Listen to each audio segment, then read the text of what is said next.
আগামী দিনে ফিলিস্তিন আজাদ হবে ইনশাআল্লাহ।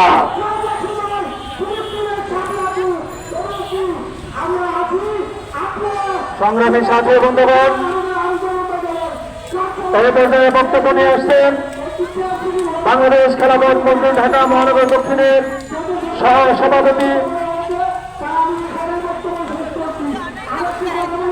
হেফাজতুল ইসলাম বাংলাদেশের কেন্দ্রীয় কমিটির বাইতুল মাল সম্পাদক মাওলানা ইলিয়াস হামিদি।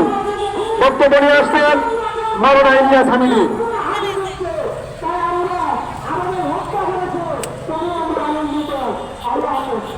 আলহামদুলিল্লাহি ওয়াহদাহ ওয়াসসালাতু ওয়াসসালামু আলা মান লা নাবিয়্যা বা'দা। সংগ্রামী সাথী ও বন্ধুগণ, বাংলাদেশ খেলাফত মজলিস ঢাকা মহানগর দক্ষিণ